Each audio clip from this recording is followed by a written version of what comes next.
But my next guest thinks individual investors need to start paying attention right now. The read from CPA market watcher Dan Geltrude. Dan, great seeing you. You know, it's always kind of interesting when someone like a Jeff Bezos likes more regulations or higher taxes. You always feel like there's an ulterior motive here. Certainly, it wouldn't hurt him as much as perhaps potential rivals, especially small businesses. But your read. Well, let's first look at, Charles, what Jeff Bezos is really doing here. He understands that corporate taxes are going to go up. There's really no way around that. So I think he's trying to cozy up to the administration right now. He's trying to gain some political capital because Joe Biden has been very critical of Amazon and how little tax they pay. And, of course, he's been attacked by people like Bernie Sanders as well. So he says, all right, I'll go along with this because it is popular, only because people don't know what's actually behind this. So that's what he does there. But let me tell you what I think is really important to him.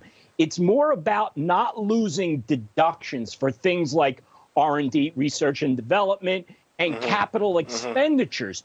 So if they can hold back on that, it may not be too bad for Amazon. And one other thing, Charles, if the global minimum tax doesn't happen, and I don't think that it will, because why would countries like Ireland cooperate with that? Yeah, it's nuts. There's going to be companies moving, Charles. They're just going to move their headquarters to get around. I've read a lot of estimates, but for the most part, we're talking about at least 7, 8, 9, 10% hit to corporate earnings with higher taxes. What does that mean for the individual investor watching our show right now? Amazon shares are up today, but we know at some point if these taxes become reality, it's going to hurt. It's going to hurt the bottom line of corporations. How does that reflect in their portfolios?